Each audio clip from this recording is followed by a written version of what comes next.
اعوذ باللہ من الشیطان الرجیم بسم اللہ الرحمن الرحیم یا ایہا الذین آمنوا اتقوا اللہ وابتغوا الیہ الوسیلۃ وجاہدوا فی سبیلہ لعلکم تفلحون ان الذین کفروا لو ان لهم ما فی الارض جميعا ومثله معه ليفتدوا به من عذاب يوم القيامة ما تقبل منهم ولهم عذاب أليم يريدون أن يخرجوا من النار وما هم بخارجين منها ولهم عذاب مقيم والسارق والسارقة فاقطعوا أيديهما جزاء بما كسبا نكالا من الله واللہ عزیز حکیم فمن تاب من بعد ظلمه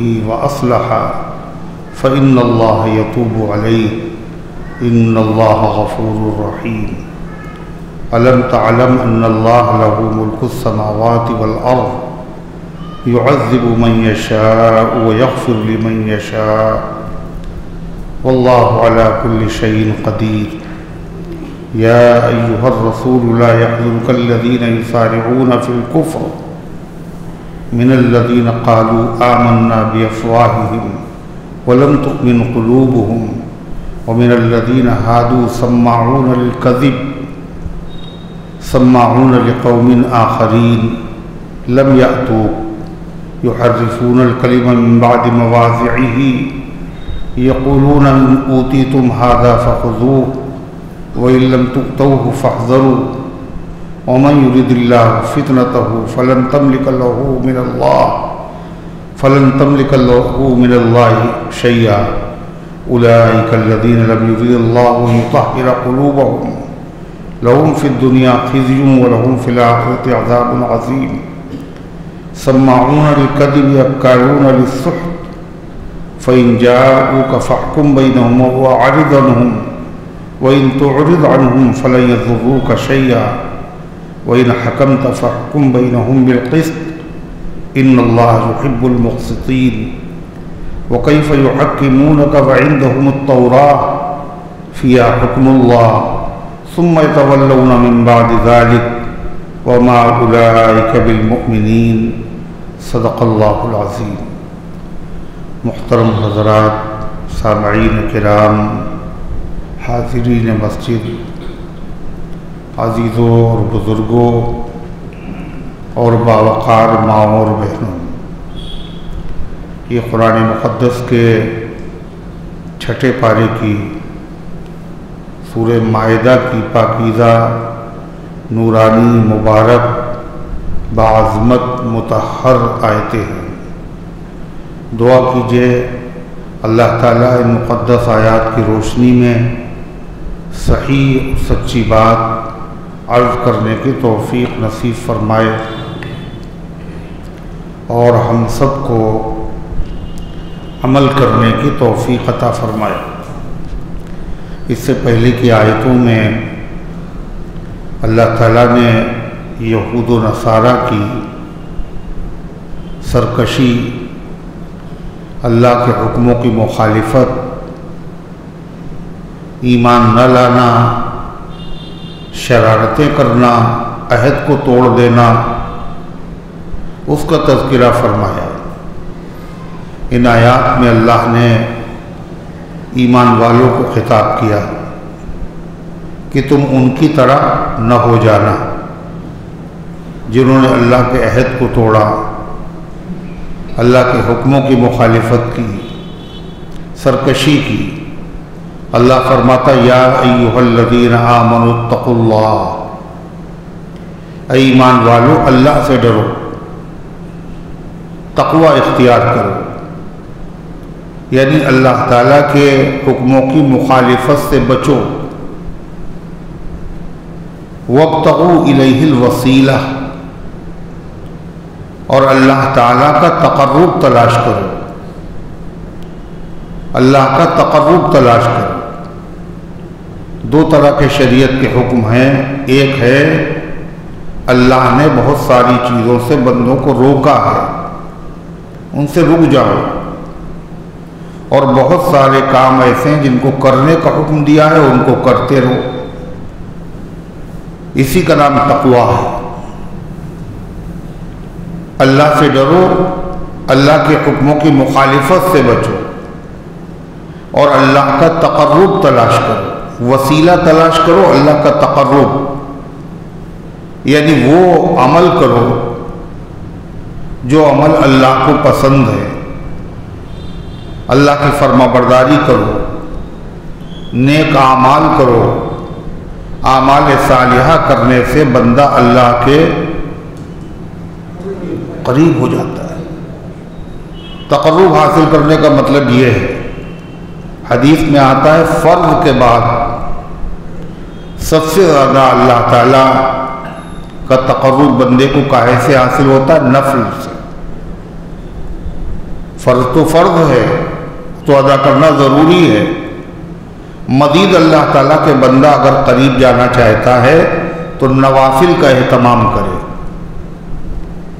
فرمایا بندہ نوافل کے ذریعے سے تقرب میرا حاصل کرتا رہتا ہے، یہاں تک کہ اتنا قریب ہو جاتا ہے میں اس کا کان بن جاتا ہوں، میں اس کی آنکھ بن جاتا ہوں، میں اس کا ہاتھ بن جاتا ہوں، میں اس کا پیر بن جاتا ہوں۔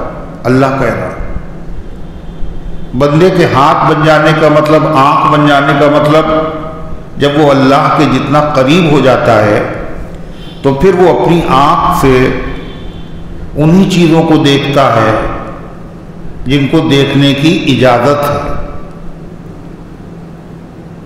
کان سے انہی باتوں کو سنتا ہے جن کی اللہ تعالیٰ نے سننے کی اجازت دی ہے، ہاتھوں سے وہی کام کرتا ہے جن کاموں کے کرنے کی اللہ کی طرف سے اجازت ہے، پیروں سے وہی جاتا ہے جہاں اللہ تعالیٰ کی رضا اور مرضی ہوتی ہے، یعنی اللہ تعالیٰ پھر اس کو غلط باتوں کے سننے سے، غلط چیزوں کو دیکھنے سے، غلط چیزوں کو چھونے سے، غلط مقامات پر جانے سے اللہ اسے بچنے کی توفیق عطا فرماتا۔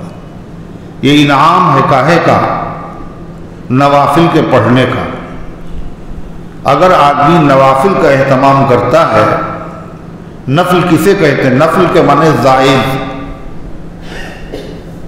نفل کے معنی زائد، زائد کا مطلب جو فرض نہیں ہے، فرض کے علاوہ ہے۔ فرض کے علاوہ جو چیزیں ہیں وہ سب کیا کہلاتی ہیں؟ نفل۔ فرض کے علاوہ کیا کیا چیزیں ہوتی ہیں؟ سنت ہوتی ہے اور واجب ہوتے ہیں اور مستحبات ہوتے ہیں، یہ سب نفل کہلاتے ہیں۔ اللہ فرماتا ہے فَتَہَجَّدْ بِهِ نَافِلَةً لَكَ، آپ تہجد پڑھیے قرآن کے ذریعے سے، یہ آپ کے لیے زائد چیز ہے، فرض کے علاوہ ہے۔ یہ فرض تو فرض ہیں آپ پر، اور تہجد بھی آپ پر فرض ہے، ایک زائد چیز ہے۔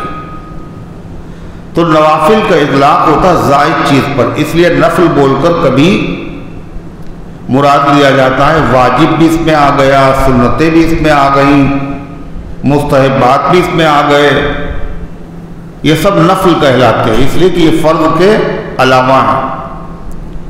ہم لوگوں کے وہاں نفل کسے کہا جاتا ہے؟ ہم لوگ کیا سمجھتے ہیں؟ جو مستحب چیزیں ہیں انہی کو نفل سمجھتے ہیں، سنت الگ اور نفل الگ۔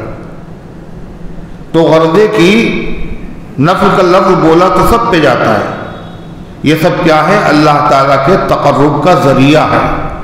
جب بندہ نفلیں پڑھتا ہے تو اس کو سنتوں کے پڑھنے کی توفیق ملتی ہے، اور جب سنتوں کا اہتمام کرتا ہے تو اس کو فرض پڑھنے کی توفیق ملتی ہے۔ اس کا الٹا کیا ہے؟ اگر نفلیں آپ نے چھوڑ دی معمولی سمجھ کے، ارے یہ تو نفل ہے، تو پھر سنتیں بھی چھوٹ جائیں گی۔ اور جب سنتیں آدمی چھوڑے گا تو پھر فرض میں بھی کوتاہی پیدا ہو جائے گی. تو اللہ تعالیٰ فرماتا ہے اللہ تعالیٰ کا تقرب حاصل کرو، قرب حاصل کرو، اللہ کے نزدیک ہونے کی کوشش کرو. اور اللہ کی نزدیکی کیسے ہوگی؟ ایسے اعمال کے ذریعے سے جو عمل اللہ کی نظر میں پسندیدہ ہیں. اگر اللہ کو ناراض کرنے والے وہ عمل ہیں تو اللہ کا تقرب حاصل نہیں ہو. لہذا اللہ تعالیٰ کا تقرب حاصل کرو. اعمال حسنہ کر کے قرآن کی تلاوت، یہ کیا ہے؟ اس سے بندہ اللہ کے قریب ہوتا ہے. اللہ تعالیٰ اتنا کسی چیز کو سنتا ہی نہیں توجہ کے ساتھ جتنا قرآن پڑھنے کو سنتا ہے. اعظم عبادت امتی تلاوت القرآن، میری امت کی سب سے بڑی عبادت قرآن کی تلاوت. ایسے کیوں بیٹھے ہیں؟ قرآن پاک کی تلاوت. قرآن کی تلاوت سے اللہ بندے کے بہت قریب ہو جاتا ہے. اتنا قریب ہو جاتا ہے کہ اللہ تعالیٰ مانگنے والوں کو مانگنے کے بعد جو دیتا ہے، قرآن پڑھنے والے کو بغیر مانگے ہوئے اس سے زیادہ دیتا ہے. قریب ہو گیا نا. دوسرے اللہ تعالیٰ کاہے سے قریب ہوتا ہے؟ سجدے کرنے سے. خود قرآن میں ہے سجدہ کرو اور میرے قریب آ جاؤ. رمضان میں بندہ اللہ کے بہت قریب ہو جاتا ہے. کیسے؟ رمضان میں سجدے بڑھ جاتے ہیں. فرض کے علاوہ 40 سجدے الگ سے کیے جاتے ہیں. روزانہ تراویح کی نماز 20 رکعت، اس میں کتنے سجدے؟ 40 سجدے. فرمایا بندہ مجھ سے سب سے زیادہ قریب سجدے کی حالت میں ہوتا ہے. اور جب قریب ہو تو اللہ سے مانگ لو. اس لیے سجدے میں دعا بھی قبول ہوتی ہے، مگر سجدے کی دعائیں وہ نہیں ہیں. کون سی؟ کہ اللہ میرا قرضہ ادا ہو جائے، اے اللہ میری بیمار اچھا ہو جائے، یہ نہیں ہے. سجدے میں دعا اپنی زبان میں نہیں کی جائے گی. وہی دعا کریں گے جو قرآن اور حدیث میں آئی. دوسرے سجدے کی دعا کیا ہے؟ سبحان ربی الاعلی. جب سجدے میں ہم اسے پڑھیں گے، صرف اسی کو پڑھیں گے، کچھ اور نہیں مانگیں گے اللہ سے، تو یہ بھی دعا ہے. یہ بھی کیا ہے؟ دعا ہے. اللہ سے مانگنا ہے. ایک مانگنے کا طریقہ یہی ہے کہ کچھ نہ کہا جائے. جس سے مانگنا ہے صرف اس کی تعریف کی جائے. آپ بہت سخی ہیں، آپ بہت کرم کرنے والے ہیں. کچھ نہیں کہہ رہے ہیں، صرف یہی کہہ رہے ہیں. اس کا مطلب میرے اوپر کرم کر دیجئے، میرے اوپر رحم کر دیجئے. اللہ تعالیٰ اپنے نبی سے فرماتا ہے، آپ کہیے قُلِ اللَّهُمَّ مَالِكَ الْمُلْكِ تُؤْتِي الْمُلْكَ مَن تَشَاءُ. آپ کہیے اے اللہ آپ ملک کے مالک ہیں، جس کو چاہتے ملک دے دیتے ہیں. وَتَنزِعُ الْمُلْكَ مِمَّن تَشَاءُ. اور جس سے چاہتے حکومت کو چھین لیتے ہیں. وَتُعِزُّ مَن تَشَاءُ. اور جس کو چاہتے ہیں آپ عزت دیتے ہیں. وَتُذِلُّ مَن تَشَاءُ. اور جس کو چاہتے ہیں آپ ذلیل کر دیتے ہیں. بِيَدِكَ الْخَيْرُ. ہر طرح کی خیر اور بھلائیاں آپ کے قبضے میں ہیں. إِنَّكَ عَلَى كُلِّ شَيْءٍ قَدِيرٌ. آپ ہر چیز پر قادر ہیں. یہ دعا ہے، مگر اس میں مانگا کیا گیا ہے؟ آپ بتائیے. کچھ مانگا گیا؟ ارے کچھ مانگا؟ مجھے حکومت دے دیے، مجھے سلطنت دے دیے، مجھے عزت دے دیے، مجھے ذلت سے کچھ کہا گیا؟ کچھ نہیں کہا گیا. صرف تعریف کی گئی.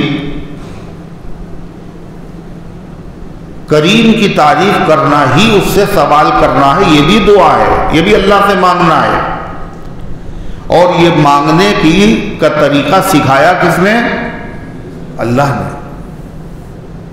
اللہ کہہ رہا قل، آپ کہیے، کس سے کہنا ہے؟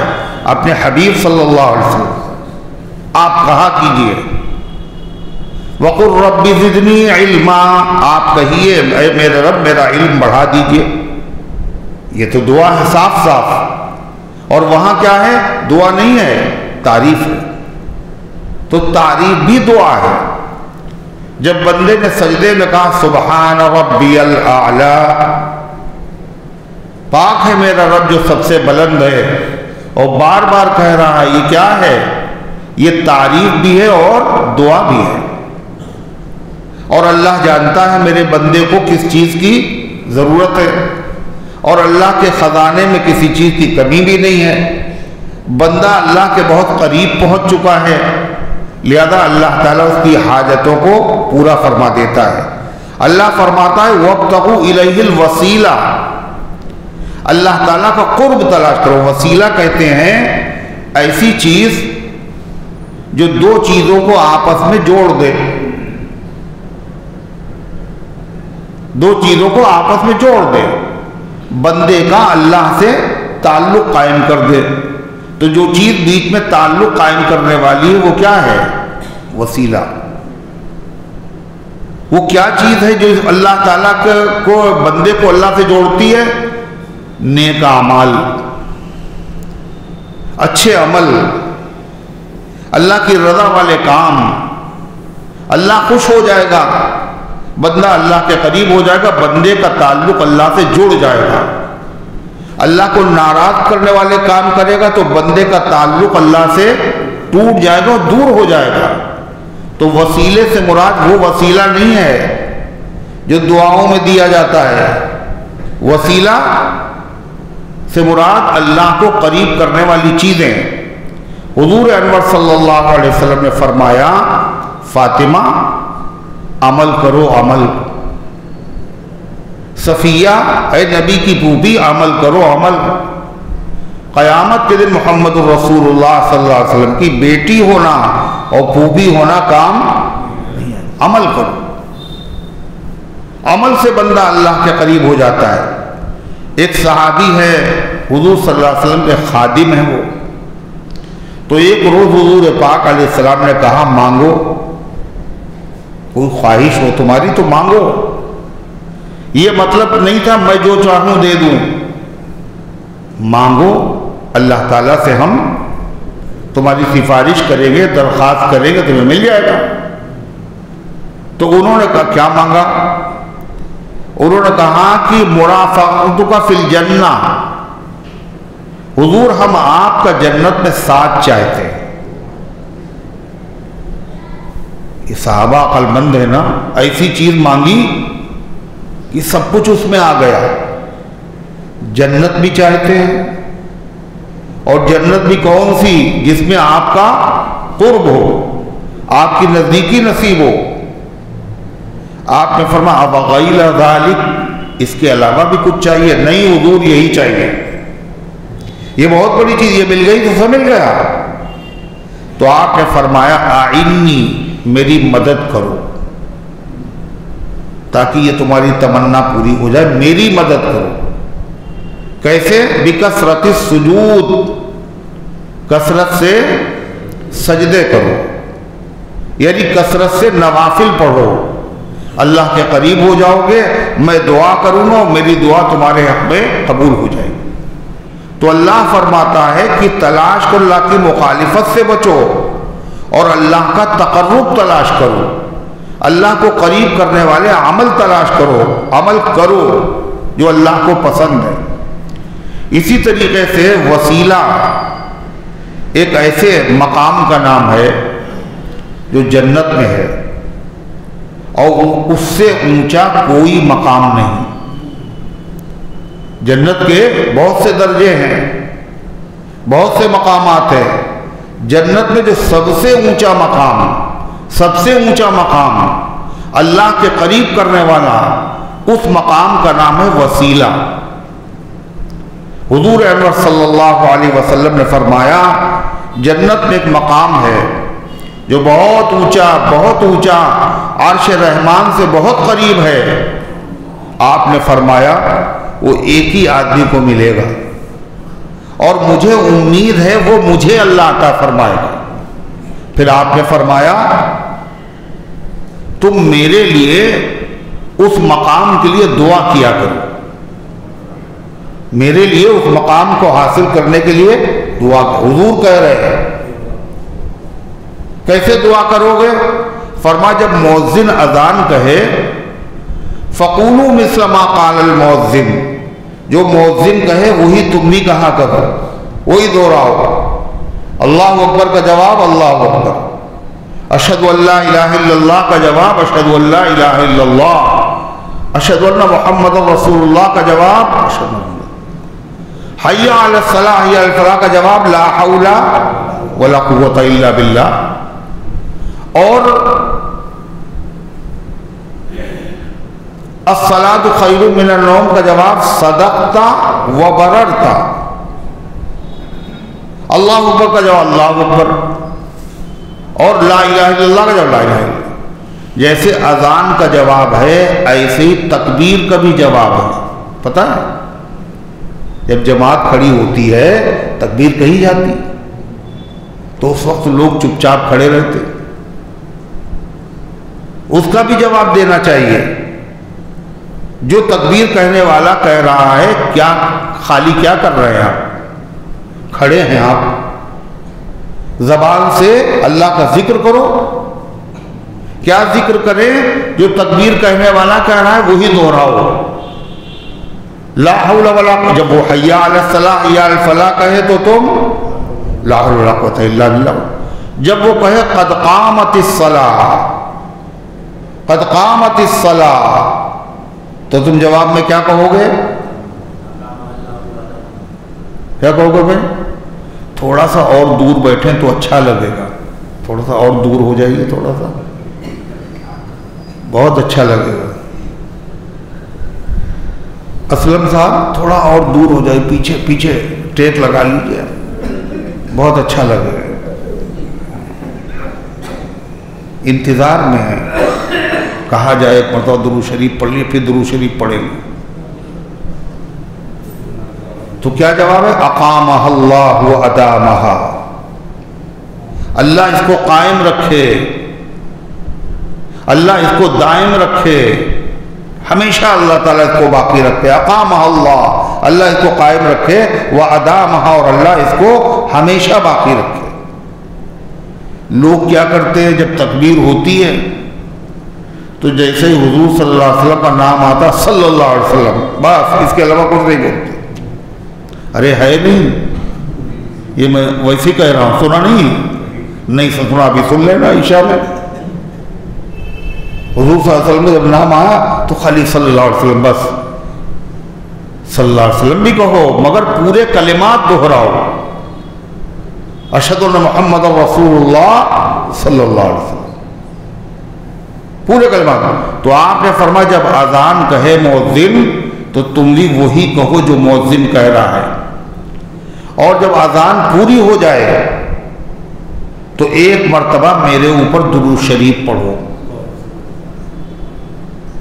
اذان مکمل ہونے کے بعد, جواب دینے کے بعد ایک مرتبہ درود شریف پڑھو, اور پھر میرے لیے وسیلے کی دعا کرو. وسیلے کی دعا کیسے کریں گے؟ اذان کے بعد کی دعا پڑھو, پہلے درود شریف پڑھو پھر اذان کے بعد کی دعا. اور نماز تو بہت لوگ پڑھتے ہیں مگر اذان کی دعا یہ جو نمازی ہیں وہ بھی نہیں پڑھتے, اور بہت بڑا اپنا نقصان کر رہے ہیں, بہت بڑا نقصان.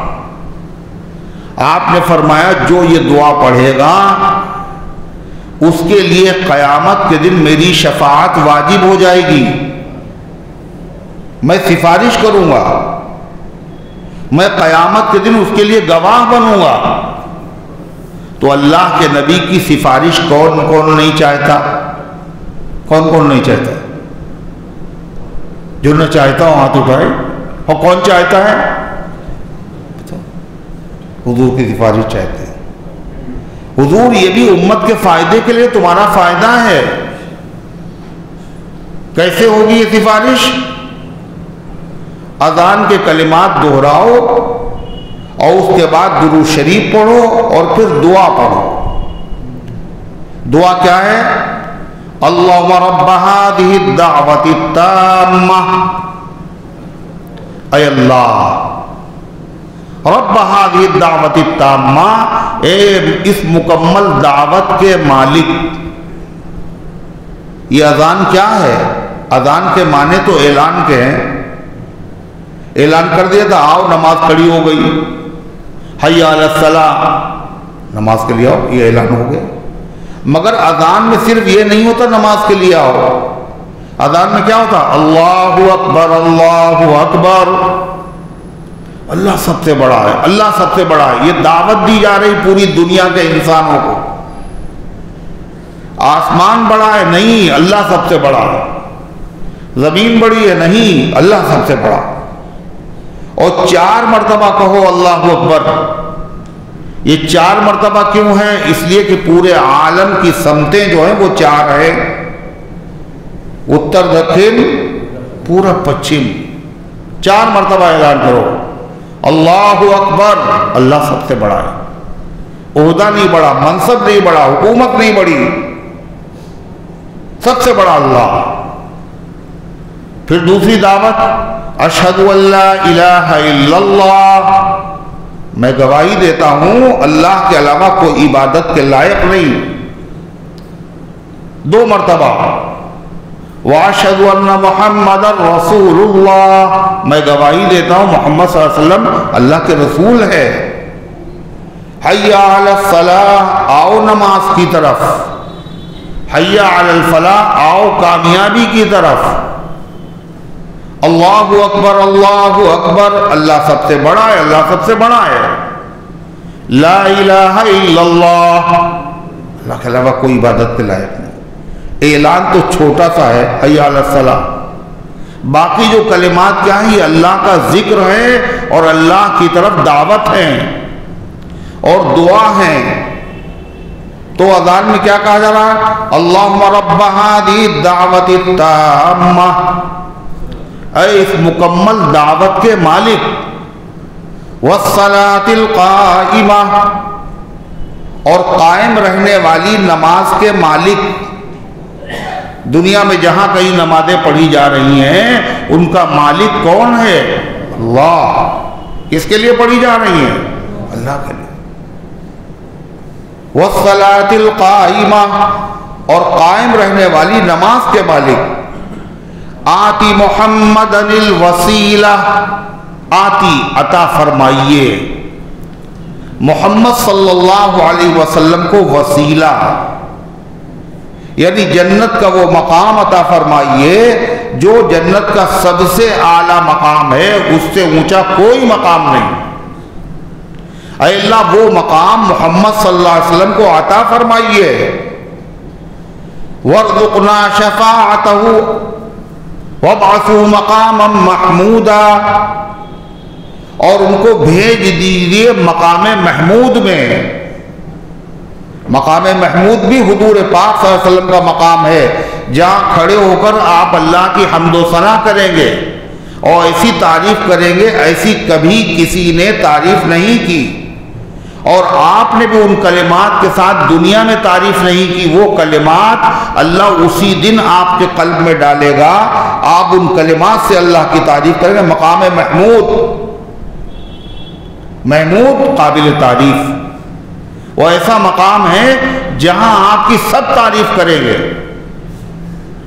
کون تعریف کرے گا؟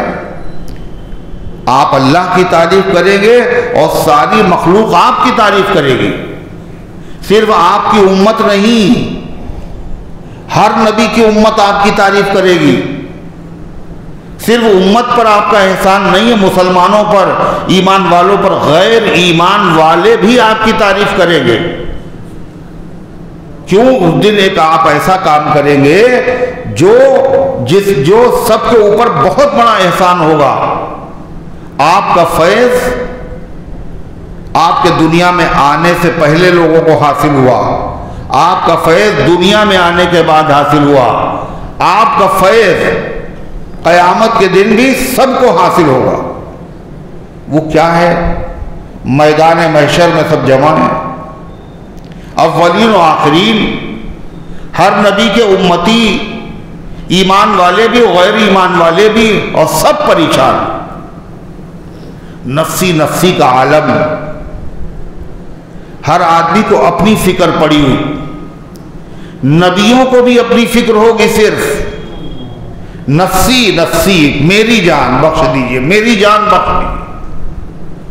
عیسیٰ علیہ السلام کہیں گے میں اپنی والدہ حضرت مریم کے بارے میں بھی آپ سے کچھ نہیں کہتا، نفسی،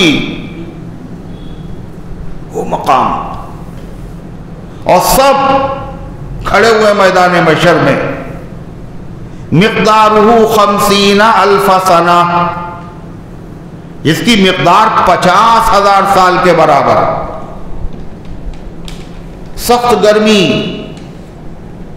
پسینہ اتنا زیادہ، گناہوں کی مقدار پسینہ، گھٹنوں تک، کمر تک، سینے تک، حلق تک، کانوں تک، سر تک، اور وہ پسینہ اتنا عاجز کرے گا، اتنا عاجز کرے گا کہ آدمی تمنا کرے گا کہ موت آ جائے، پسینے سے نجات مل جائے۔ اور موت ایک ایسی چیز ہے جس سے آدمی تمنا اس کی نہیں کرتا، ہمیشہ اس سے بھاگتا ہے۔ موت کا ذکر بھی آدمی پسند نہیں کرتا۔ اچھا ارے کوئی اور بات کرو، کیا رنگ میں بند کر دیا تم نے، دعوت، کھانا بہترین، موت کا ذکر شروع کر دیا ہے۔ یہ لذتوں کو بدمزہ توڑنے والی چیز ہے۔ اذکروا ذکر حادم اللذات، چاہے جتنی مزیدار چیز ہو، موت کو یاد کر لیجیے، سارا مزہ اس کا ختم ہو جائے گا۔ کسی بھی اسٹیج پر پہنچنے کے بعد آدمی موت کی تمنا نہیں کرتا، بوڑھا بوڑھا بوڑھا معذور، مگر اب بھی مرنا نہیں چاہتا۔ لیکن اس دن آدمی موت کی تمنا کرے گا۔ اس کا مطلب کیا ہے؟ جب موت کی تمنا کرے، اس کا مطلب یہ جس مصیبت میں مبتلا ہے، یہ مصیبت اس کے نزدیک موت سے زیادہ بڑی، اور حساب کتاب شروع نہیں ہو رہا ہے، پسینے میں ڈوبے ہوئے ہیں۔ ہر شخص یہ چاہے گا حساب کتاب ہو جائے، جس کو جہاں جانا ہے ٹھکانے پہ پہنچے، کم سے کم حساب تو شروع ہو۔ اب کس کے پاس جائیں، کس سے فریاد کریں؟ آخر میں اپنے باپ کا خیال آئے گا، چلو ابا پاس چلیں، اور سب کے باپ حضرت آدم، اور آدم علیہ السلام کہیں گے اذهبوا، جاؤ بھائی میرے پاس سے جاؤ، یہ میرا کام نہیں۔ جس نبی کے پاس جائیں گے جاؤ، اخیر میں وہ سارے لوگ، ہر نبی کے امتی، صرف مسلمان نہیں، سب کے سب کہاں آئیں گے؟ حضور پاک صلی اللہ علیہ وسلم کے پاس، اور آپ کہیں گے انا لہا، میں یہ کام کروں گا، اور اس وقت آپ سجدے میں گریں گے، اور پھر اللہ تعالیٰ کی فرمائے گا سر اٹھائیے، مانگیے، دیا جائے گا، سفارش دے، سفارش قبول کی جائے گی۔ آپ کی سفارش سے حساب کتاب شروع ہوگا۔ یہ صرف کس کو حاصل ہے؟ جو مقام محمود جس کو نصیب ہے۔ لہذا جب آپ کی وجہ سے سب کا کام بنے گا تو سب لوگ آپ کی تعریف کریں گے، ہر آدمی تعریف۔ آتی محمد الوسیلہ والفضیلہ والدرجۃ الرفیعہ، حدیث میں صرف اتنا ثابت ہے، آتی محمد الوسیلہ۔ آگے جو لفظ ہیں دعا میں وہ حدیث سے ثابت نہیں ہے، مگر گناہ بھی نہیں ہے۔ آتی محمد الفضیلہ، آتی محمد الوسیلہ وابعثوا مقاما محمودا، اور آپ کو اللہ مقام محمود میں بھیج دیجئے، التی وعدتہ، جس کا آپ نے ان سے وعدہ کیا ہے، وارزقنا شفاعتہ یوم القیامہ، اور ہمیں آپ کی سفارش عطا فرمائیے قیامت کے دن، انک لا تخلف المیعاد، آپ وعدہ خلافی نہیں کرتے۔ آپ نے فرمایا جب مؤذن اذان کہے تو تم بھی اذان کے کلمات دہراؤ، اور اذان مکمل ہونے کے بعد مجھ پر درود پڑھو، اور درود پڑھنے کے بعد میرے لیے وسیلے کی دعا کرو۔ کیسے؟ جو بتائی آپ نے، دعا بھی سکھا دی۔ تو آپ نے فرمایا قیامت میں حلت لہو شفاعتی، اس کے لیے میری شفاعت واجب ہو جائے گی، قیامت کے دن میں اس کی ضرور سفارش کروں گا، اور میں اس کے لیے شفاعت کروں گا، میں اس کا گواہ بن جاؤں گا۔ تو حضور صلی اللہ علیہ وسلم کی شفاعت کی ضرورت سب کو ہے، گواہی کی ضرورت سب کو ہے، لہذا یہ دعا سب لوگ نہیں کریں گے نا، ضرورت سب کو مگر کریں گے نہیں۔ اللہ کے نبی کرے میرے لیے دعا کرو، یہ عجیب بات ہے۔ اگر ہم لوگ دعا نہ کریں، ہم لوگ اگر دعا نہ کریں تو اللہ تعالیٰ اپنے نبی کو یہ مقام دے گا یا نہیں دے گا؟ بولو، تو دے گا، وہ تو طے ہے، آپ ہی کو ملنا ہے۔ پھر حضور کیوں چاہتے ہیں میرے لیے دعا کرو؟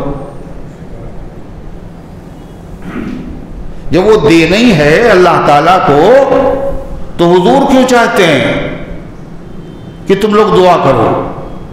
اللہ کے نبی ہمارے بھلے کے لیے چاہتے ہیں، تم اگر دعا کرو گے تو تمہارا بھی فائدہ ہو جائے گا۔ اور اللہ کے نبی نے کوئی بات اپنی مرضی سے نہیں کہی، اللہ نے کہلوائی، اللہ ہی نے تو کہلوائی کہ اپنی امت سے کہہ دیا وسیلے کی دعا کرے۔ سوال یہ ہے جب اللہ تعالیٰ نے وعدہ کر لیا اللہ کو دینا ہی ہے تو اللہ کیوں کہہ رہا ہے نبی کے امتیوں سے تم وسیلے کی دعا کرو؟ یہ ہماری عزت بڑھانے کے لیے ہے، صرف ہماری عزت بڑھانے کے لیے۔ بادشاہ نے طے کر لیا شہزادے کو یہ ہیرا ہم دیں گے، شہزادہ ہے وہ بادشاہ، اور وہ دے گا، بادشاہ دے سکتا ہے، اس نے طے بھی کر لیا ہم دیں گے، مگر وہ اپنے وزیروں سے کہہ رہا ہے شہزادے کو ہم یہ دیں گے مگر تم سفارش کر دینا یہ شہزادے کو دے دو۔ تو اس سے کیا ہوگا؟ اگر وہ سفارش نہیں کریں گے تو نہیں دے گا، وہ تو دے گا ہی، مگر تمہاری سفارش کرنے سے کیا ہوگا؟ تمہاری عزت بڑھ جائے گی، عزت بڑھ جائے گی۔ تو اللہ تعالیٰ فرماتا ہے وَابْتَغُوا إِلَيْهِ الْوَسِيلَةَ، اور تلاش کرو اللہ کا تقرب، اور وسیلے سے مراد وہ مقام جو حضور پاک صلی اللہ علیہ وسلم کو عطا کیا جائے گا، اس کو بھی وسیلہ کیوں کہا گیا؟ اس لیے کہ وہ مقام بھی اللہ کے سب سے زیادہ قریب ہے، اس سے اونچا کوئی مقام نہیں۔ حضور پاک صلی اللہ، اور اللہ نے ایک طریقہ اور بتایا کہ اللہ کا تقرب کیسے ملے گا۔ اللہ تعالیٰ نے فرمایا کہ تم میرے محبوب کی اطاعت کرو، میرے محبوب کا کہنا مانو، سنتوں پہ چلو۔ اگر تم میرے محبوب کی سنتوں کو اپناؤ گے تو اللہ تم سے محبت کرے گا، اور جب اللہ محبت کرے گا تو اللہ کے قریب ہوں گے یا دور ہوں گے؟ اللہ کے قریب ہو جائے گا۔ جو جتنا عمل کرے گا اتنا قریب۔ جتنے اولیاء اللہ ہوتے ہیں، بزرگ ہوتے ہیں، یہ سب بزرگ کیسے بن جاتے ہیں؟ انسانی تو ہوتے ہیں۔ یہ اللہ کے نبی کے اتنا قریب، اللہ کے قریب کیسے ہوتے ہیں؟ اتباع سنت کے ذریعے سے۔ کوئی بزرگ خلاف سنت کام نہیں کرتا، کسی بزرگ کو بزرگی مل نہیں سکتی اگر وہ سنت کے خلاف کوئی کام کرے۔ بڑے پیر صاحب کے بارے میں آتا ہے کہ ان سے کسی نے کہا کہ ایک بزرگ ہے اور وہ پانی پہ نماز پڑھتے ہیں۔ کہلے اچھا، کہیں زمین پہ بھی نماز پڑھتے ہیں؟ کل نے ہاں کہا مجھے جگہ دکھاؤ. وہ جگہ دیکھی. زمین پر جب سجدہ کیا اس شخص نے تو اس کی انگلیاں کھلی ہوئی تھی. اس کی انگلیاں بند تھی، بند کھلی تھی، کھلی. تو بڑے پیر صاحب نے کہا یہ بزرگ نہیں ہو سکتا، اس لیے اس کا سجدہ نبی کی سنت کے مطابق نہیں ہے. نبی کی سنت کیا ہے؟ رکوع میں انگلیاں کھلی رہیں اور سجدے میں انگلیاں ملی رہیں. اس کی انگلیاں کھلی ہیں. یہ جادوگر ہوگا، بزرگ نہیں. ہوا پر اڑے گر کوئی انس و جن، خلاف پیمبر ہو شیطان گن. اگر کوئی ہوا پہ اڑنے لگے اور آگ پہ چلنے لگے اور چاہے جتنے چمتکار دکھائے، اگر پیغمبر کی سنت کے خلاف اس کی زندگی، اس کی شکل، اس کی صورت، اس کا عمل ہے تو پھر اسے شیطان سمجھو، وہ بزرگ نہیں. اللہ کا تقرب حاصل کرو، یعنی وہ عمل کرو جو اللہ کو پسند ہے. پوری شریعت اس میں آ گئی. وَجَاهِدُوا فِي سَبِيلِهِ، اور اللہ کے راستے میں جہاد کرو. اللہ تعالیٰ کا تقرب حاصل کرو. نماز پڑھنے سے اللہ کا تقرب حاصل ہوگا، اور نفلیں پڑھنے سے ہوگا، تلاوت سے ہوگا، غریبوں کی مدد کرنے سے ہوگا. مگر سب سے زیادہ تقرب اللہ کا کاہے سے حاصل ہوگا؟ سب سے قیمتی چیز اللہ کے راستے میں پیش کر دو. سب سے قیمتی چیز کیا ہے؟ جان. اللہ کے دین کی سربلندی کے لیے، اللہ کے دین کی حفاظت کے لیے، اللہ کے دین کی بقا کے لیے اپنی جان قربان کرو تو اللہ کے قریب ہو جاؤ گے. دور اللہ کے قریب. وَجَاهِدُوا فِي سَبِيلِهِ، اور اللہ کے راستے میں جہاد کرو. لَعَلَّكُمْ تُفْلِحُونَ، تاکہ تم کامیاب ہو جاؤ. اس سے پہلے ذکر تھا ان لوگوں کا جو لوگ دنیا میں فساد برپا کرتے ہیں. فساد کیسے کرتے ہیں؟ لوٹ مار کرتے ہیں، ڈاکہ ڈالتے ہیں. ان کی سزاؤں کا ذکر تھا. قرآن کی اس آیت میں کیا بتایا گیا؟ فساد الگ ہے اور جہاد الگ ہے. لوگ فساد کو جہاد سمجھتے ہیں. جہاد کاہے کے لیے؟ فساد کو ختم کرنے کے لیے ہے. جو لوگ امن و امان کے دشمن ہیں، ڈاکہ ڈال رہے ہیں اور امن و امان کو برباد کر رہے ہیں، ظالم ہیں، ان ظالموں کو ظلم سے روکو. یہ جہاد. وَجَاهِدُوا فِي سَبِيلِهِ، اللہ کے راستے میں جہاد کرو. لَعَلَّكُمْ تُفْلِحُونَ، تاکہ تم پورے کامیاب ہو جاؤ، فلاح مل جائے تمہیں. فلاح کسے کہتے ہیں؟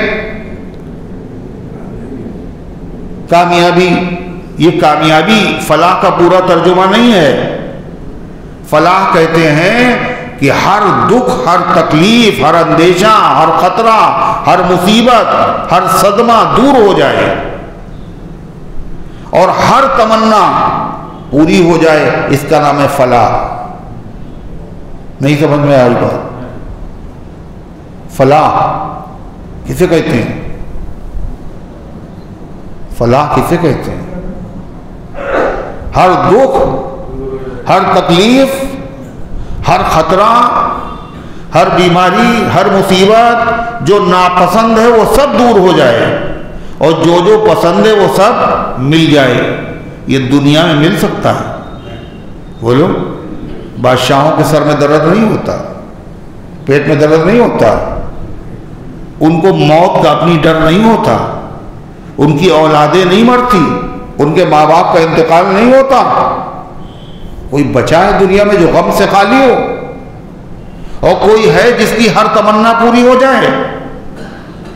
ہر تمنا جو پوری ہوگی اور ہر غم سے جو نجات ملے گی وہ کہاں ملے گی؟ دارالسلام. دارالسلام سلامتی کا گھر، جہاں غم نہیں، پریشانی نہیں، اس کا نام ہے جنت. وَلَكُمْ فِيهَا مَا تَشْتَهِي الْأَنفُسُ، تمہیں وہاں وہ ملے گا جو تمہارا جی چاہے گا اور ہر غم تم سے دور ہو جائے گا. جنتی جب جنت میں جائیں گے تو کیا کہیں گے؟ الحمدللہ الذی اذھب عنا الحزن، تمام تعریفیں اس اللہ کے لیے جس نے ہم سے غم کو دور کر دیا۔ جب تک جنت میں نہیں جائیں گے غم دور، کوئی نہ کوئی غم تو رہے گا، ہے غم سے نجات نہیں۔ اس دنیا میں آدمی کو غم نہ ہو، بے غم کوئی نہیں ہوتا، بے غم نہیں، بے غم۔ دری دنیا کسے بے غم نہ باشد، اگر باشد بنی آدم نہ باشد، اس دنیا میں کوئی بے غم نہیں ہوگا، اگر ہوگا تو آدم کا بیٹا نہیں ہوگا، پھر جانور کچھ ہوگا، ورنہ دنیا میں اگر کوئی انسان ہے تو پھر وہ غم سے خالی ہو، ایسا جنت ہے۔ تو اللہ کا تقرب حاصل تو کامیابی ملے گی، اور جو لوگ اللہ سے دوری اختیار کریں گے، اللہ کی رحمت سے دور ہو جائیں گے، ان کے لیے بڑی بھیانک سزا ہے۔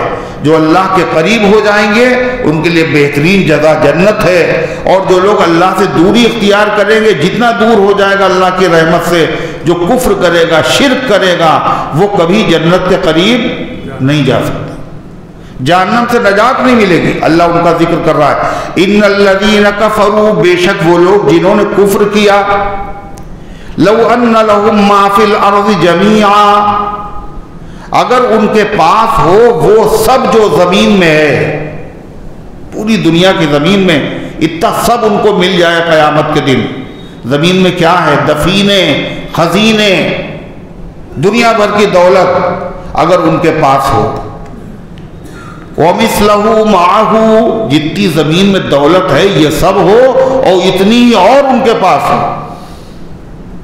لِيَفْتَدُوا بِهِ مِنْ عَذَابِ يَوْمِ الْقِيَامَةِ، اور وہ اس کو پیش کرے اللہ کے سامنے، یہ سب لے لو اور مجھے جہنم کے عذاب سے چھٹکارا دے دو۔ مَا تُقُبِّلَ مِنْهُمْ، اولن تو ہوگی نہیں، اور اگر ہو بھی جب بھی وہاں رشوت نہیں چلے گی، مَا تُقُبِّلَ مِنْهُمْ، ان سے قبول نہیں کی جائے گی، وَلَهُمْ عَذَابٌ عَلِيمٌ، اور ان کے لیے دردناک قسم کا عذاب ہوگا۔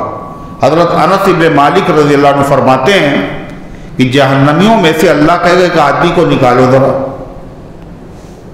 جہنمیوں میں سے ایک آدمی کو نکال کے لائے، اللہ کہے گا یہ بتاؤ، اگر تم دنیا بھر کا سونا تمہارے پاس ہو تم وہ دے سکتے ہو اس عذاب سے بچنے کے لیے؟ بالکل دے دیں گے۔ اللہ کہے گا جھوٹے ہو تم، دنیا بھر کا سونا نہیں، ہم نے تھوڑی سی چیز تم سے مانگی تھی مگر تم نے وہ پوری نہیں کی، تم ایمان نہیں لائے، تم نے کلمہ نہیں پڑھا، جھوٹے ہو، ڈال دو اس کو جہنم۔ جب وہ جہنم میں ڈال دیا جائے گا تو ظاہر بات ہے جو خراب جگہ ہوتی ہے، جہاں گرمی ہوتی ہے، جہاں پریشانی ہوتی ہے، وہاں سے آدمی کا بھاگنے کا جی چاہتا ہے، آدمی چاہتا کوئی کیسی شکل نکلے یہاں سے نکل جائے۔ ہر جہنمی نکلنے کی کوشش کرے گا لیکن قیامت تک کبھی بھی اسے نکلنا نصیب نہیں ہوگا۔ یریدون ان یخرجوا من النار، وہ ارادہ کرے گا کہ جہنم سے باہر آ جائے، نیچے سے آگ کی لپٹ اوپر اٹھائے گی، منہ کے قریب جیسے ہی آئیں گے نکلنے کی کوشش کریں گے، فرشتوں کے ہاتھ میں بڑے بڑے گرز ہوں گے، وہ اس کو مار کے پھر نیچے کر دیں۔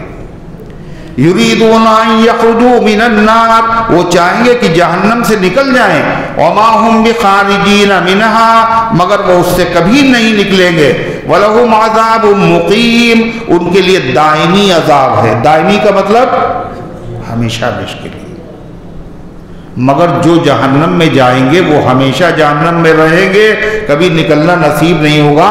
یہ سب کے لیے نہیں ہے، کافر بھی جہنم میں جائیں گے اور بہت سارے مومن بھی جہنم میں جائیں گے، گناہوں کی سزا پانے کی وجہ سے، رشوت لی تو جہنم میں، رشتے توڑے تو جہنم میں، سود کھایا تو جہنم میں، ایک نماز چھوڑی تو 40 حقب 2,88,00,000 برس تک جہنم میں،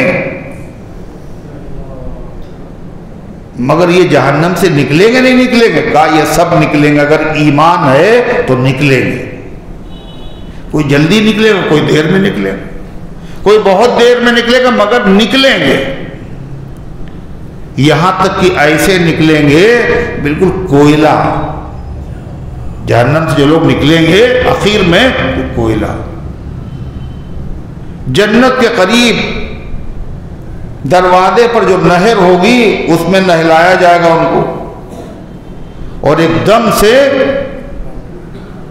بالکل صاف و شفاف گورے چٹے بن جائیں گے، مگر ان کے چہرے پر ایک نشان رہے گا، اور ان کو کہا جائے گا جہنمیون، یہ ہیں تو جنتی مگر یہ جہنم سے نکلے ہوئے۔ وہ کہیں گے اے اللہ یہ داغ میرے اوپر لگا ہوا ہے، اللہ تعالیٰ اس داغ کو بھی مٹا دیں گے، لیکن جب وہ نکلیں گے تو اس وقت کافر کیا تمنا کریں گے؟ کیا تمنا کریں گے؟ 14واں پارہ شروع ہو رہا ہے، کون سی آیت سے؟ ربما یود الذین کفروا لو کانوا مسلمین، ربما یود الذین کفروا لو کانوا مسلمین، بہت مرتبہ کافر لوگ تمنا کریں گے کاش کہ ہم بھی مسلمان ہوتے۔ یہ کب تمنا کریں گے؟ جب ایمان والے جو جہنم میں ہیں، جب ان کو نکالا کب جائے گا؟ وہ کب نکالا جائے گا؟ حدیث میں آتا ہے کہ وہ کافر لوگ ان ایمان والوں سے کہیں گے ارے بھائی ہم یہاں پڑے ہوئے ہیں، چلو سمجھ میں آتا ہے، تو کافر تھے، مشرک تھے، کلمہ نہیں پڑھتے تھے، ایک خدا کو نہیں مانتے تھے، مگر تم تو ایک خدا کو مانتے تھے، کلمہ پڑھتے، تم تو نبی کا اقرار کرتے، تم بھی تو یہی ہو۔ وہ طعنہ دیں گے تمہارا کلمہ تمہارے کیا کام آیا؟ تو اللہ کو غصہ آ جائے گا، یہ ایمان کی بنیاد پر، کلمے کی بنیاد پر ہمارے بندوں کو طعنہ دے رہے ہیں۔ اللہ کہے کہ نکالو ان سب کو۔ جیسے ان کو نکالا جائے گا تو کافر کیا کہیں گے؟ کاش کہ ہم بھی مسلمان ہوتے۔ اللہ فرماتا ہے وَالسَّارِقُ وَالسَّارِقَةُ فَاقْطَعُوا أَيْدِيَهُمَا جَزَاءً بِمَا كَسَبَا نَكَالًا مِّنَ اللَّهِ وَاللَّهُ عَزِيزٌ حَكِيمٌ۔ اس سے پہلے آیتوں میں ڈاکوؤں کی سزا کا ذکر تھا۔ جو آدمی ڈاکہ ڈالتا ہے وہ چوری کرتا ہے، مگر وہ چوری کیسے کرتا ہے؟ چھپا کے نہیں کرتا، بلکہ علل اعلان کرتا ہے، پرچے چپکا کے تمہارے وہاں آئیں گے کل، دھمکی دے کے، وہ بھی چوری ہے۔ ایک چوری ہے جو چھپ کے کی جائے گا، تو پہلے ان لوگوں کی سزا کا ذکر تھا جو علل اعلان چوری کرنے والے ہیں، آگے کی آیت میں ان چوروں کی سزا کا ذکر ہے جو علل اعلان نہیں بلکہ چپکے سے، چھپ کے چوری کرتے ہیں۔ چوری کسے کہتے ہیں؟ کسی نے کسی کا پیسہ لے لیا چپکے سے، چور، کوئی چیز اٹھا لی، چور۔ شریعت میں چور کسے کہتے ہیں؟ مسافر جو سفر کرے وہ مسافر۔ شریعت میں مسافر کون؟ 48 میل سفر کے ارادے سے نکلا۔ غریب سب کو کہتے ہیں جس کے کھانے پینے کو، شریعت میں غریب کون؟ جس کے پاس سب کچھ ہو، قیامت کے دن سب لے لیا جائے۔ ایسے ہی شریعت میں چور کون؟ شریعت میں چور اسے کہتے ہیں جو کسی آدمی کی ملکیت میں مملوکہ چیز جس کا آدمی مالک ہے، اس کی اجازت کے بغیر محفوظ جگہ سے، ایسی جگہ سے جو محفوظ تھی، وہاں سے اس کی اجازت کے بغیر چپکے سے اس کی چیز کو لے لینا، یہ چوری ہے۔ نہیں سمجھ میں آئی بات؟ کسی آدمی کی اجازت کے بغیر، وہ جاگ رہا ہے، آپ نے اجازت کے بغیر کوئی چیز لے لی، یہ بھی گناہ، مگر چوری نہیں ہے۔ کسی کی گاڑی آپ نے اٹھا لی، ہم جا رہے ہیں، اجازت نہیں لی، تو یہ کیا ہے؟ یہ گناہ ہے۔ سگے بھائی کی چیز اگر آپ نے اس کی مرضی کے بغیر لے لی تو کیا ہے؟ گناہ ہے۔ نہیں، آپ نے کسی کی ملکیت میں جس کا وہ مالک تھا اور باقاعدہ اس نے اس کو محفوظ بھی کر دیا تھا، تالا لگا دیا تھا، حفاظت کی جگہ رکھا تھا، آپ نے چپکے سے اس کو لے لیا، یہ ہے چور شریعت کی نظر میں۔ باقی کسی نے اگر کچھ لے لیا تو سزا اس کو بھی ملے گی، مگر چور کی شریعت میں جو سزا ہے وہ بڑی سخت ہے۔ یہ اسی آدمی کو ملے گی جو آدمی کسی آدمی کا ملکیت میں محفوظ جگہ سے اجازت کے بغیر چپکے سے کوئی چیز لے لے۔ اب ایک آدمی ہے، وہ گیا قبرستان اور اس نے قبر کھودی اور وہاں سے مردے کا کفن نکال لیا، تو اس نے چوری کی نہیں کی، مگر شریعت کی نظر میں یہ چور نہیں ہے، یعنی مجرم ہے، بہت بڑا مجرم ہے، گندا کام کیا ہے اس نے، سزا ہوگی اسے، مگر وہ سزا اس کو نہیں ملے گی جو چور کو ملتی ہے۔ کیوں؟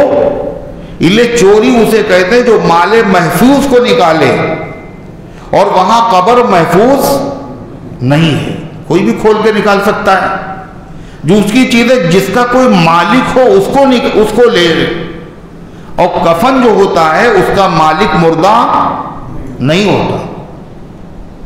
اسی طریقے سے کوئی ایسی جگہ ہے، پارک ہے، سب لوگ وہاں سے تفریح کرتے ہیں، بہت ساری چیزیں ہیں، یہ ٹرین ہے، پلین ہے، سب استعمال کرتے ہیں، وہاں سے کوئی چیز چپکے سے لے کے چلایا، جرم ہے، لیکن وہ چونکہ کسی آدمی کی ملکیت میں نہیں ہے، سب کو اس سے فائدہ اٹھانے کی اجازت ہے، مشترک چیز ہے، لہذا اس میں سے اگر کوئی چیز اٹھائیں، مجرم میں سزا ملے گی، مگر ہاتھ اس کا نہیں کٹے گا۔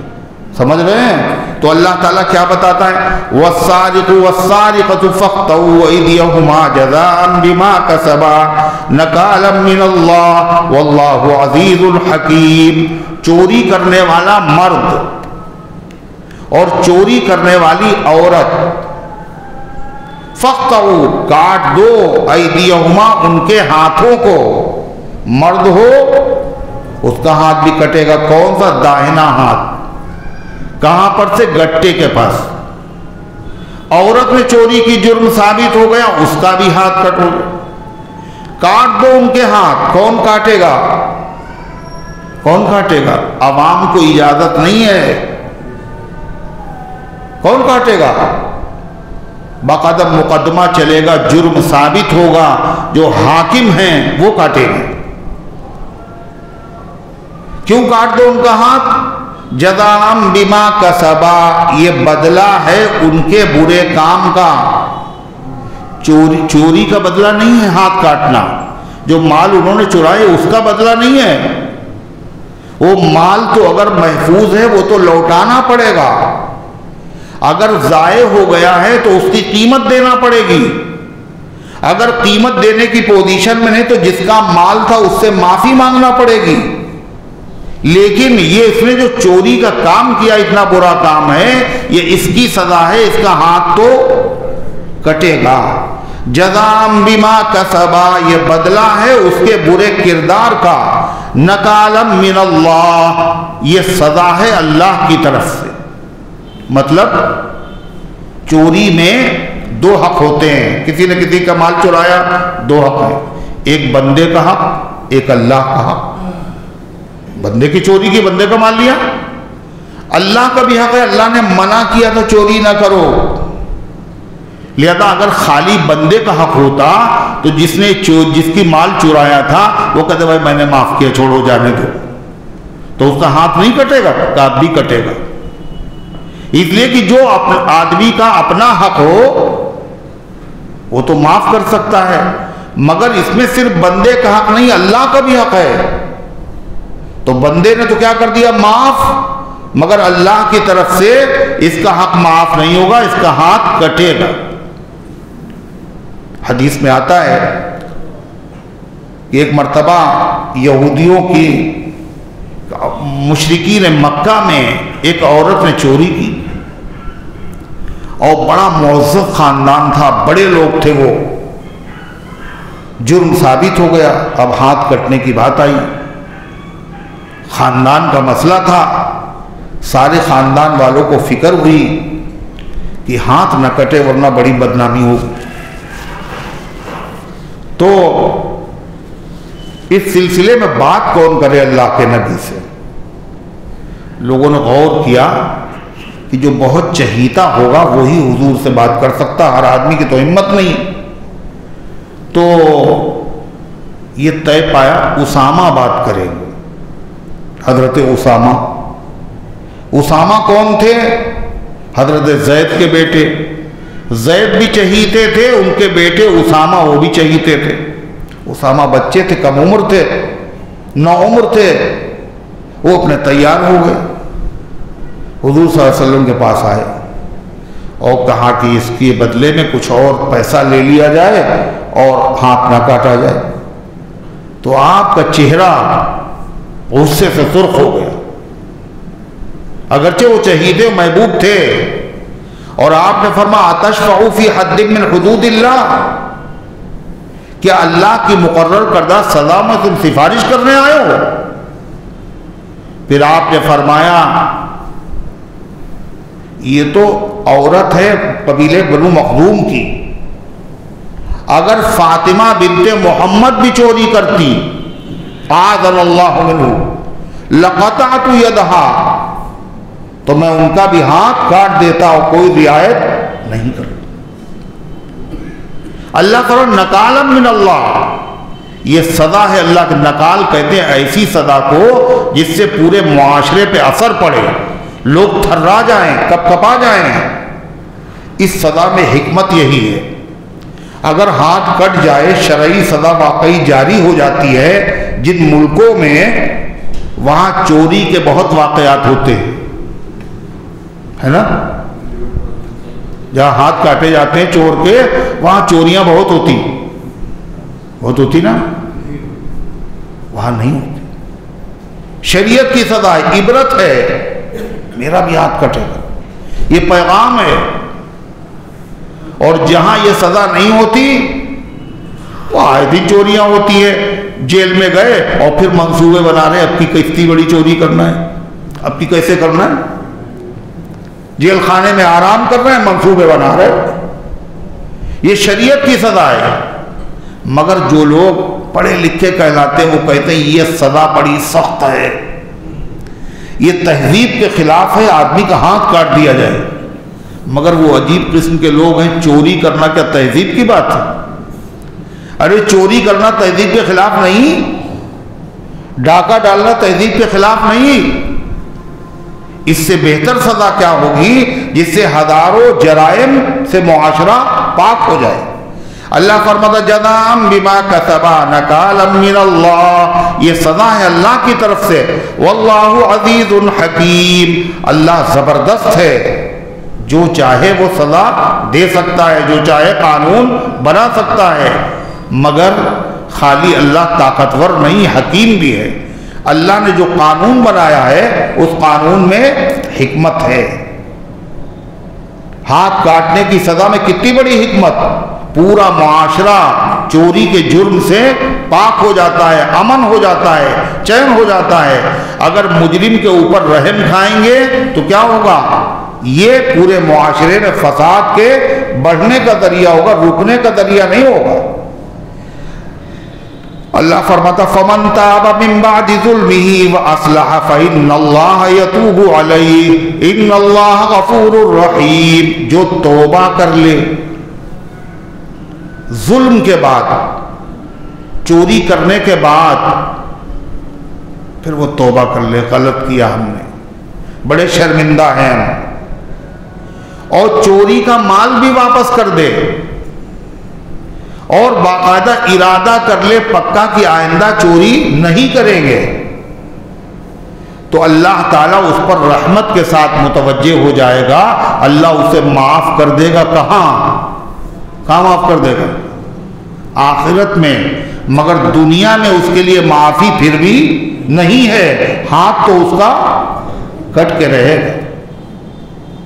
وہ اتنی پکی توبہ کر لے کہ اگر پورے محلے پہ تقسیم کر دے، پورے محلے کو اللہ معاف کر دے، مگر پھر بھی چونکہ وہ مجرم ہے، دنیا کی سزا معاف نہیں ہوگی، آخرت کی سزا معاف ہو جائے گی۔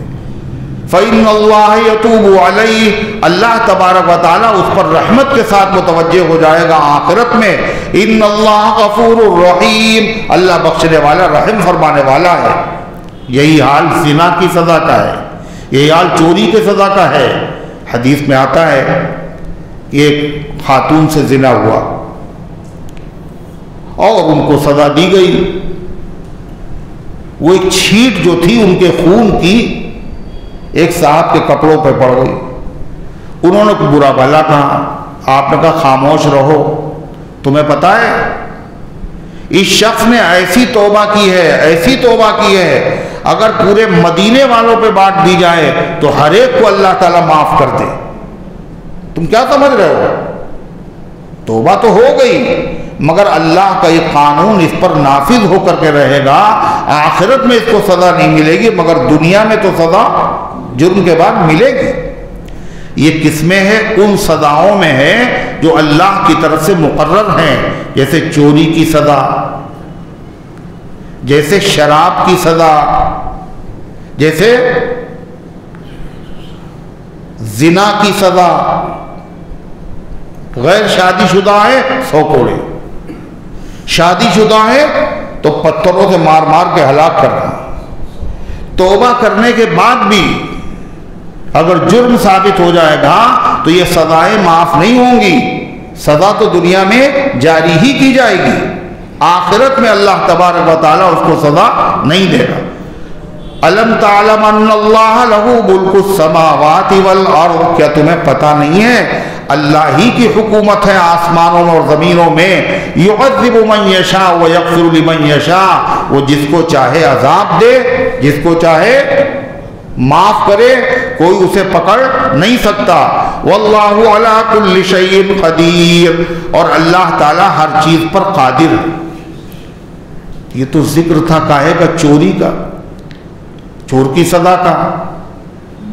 آگے کی آیت میں ان لوگوں کا ذکر ہے جنہوں نے اللہ تعالیٰ کے مقرر کردہ سزا کو بدل ڈالا۔ کیا سزا تھی؟ ہاتھ کاٹا جائے گا۔ کیا سزا ہے زنا کرنے والے کی؟ پتھروں سے مار مار کے ہلاک کیا جائے گا۔ مگر وہ ایسے ظالم لوگ تھے جن کی کتاب میں یہ سزا لکھی ہوئی تھی، مگر ان ظالموں نے رشوت لے کر کے اس سزا کو بدل ڈالا۔ کیا ہوا؟ ایک قبیلہ تھا یہودیوں میں، خیبر کے جو یہودی تھے، خیبر میں رہتے تھے، یہودیوں کا ذکر چل رہا ہے۔ آج بھی یہودی کیا کر رہے ہیں؟ خبیث، ہر دور میں ایسے۔ وہاں ایک شخص نے ایک عورت سے زنا کر لیا، منہ کالا کر لیا، جرم ثابت ہو گیا۔ مگر وہ لوگ تھے بڑے معزز، بڑے گھرانے کے، تو ایسی صورتحال میں سزا کیا ہے؟ پتھروں سے مار مار کے ہلاک کر دیا جائے۔ تو ان لوگوں نے آپس میں مشورہ کیا کہ محمد صلی اللہ علیہ وسلم کی شریعت جو ہے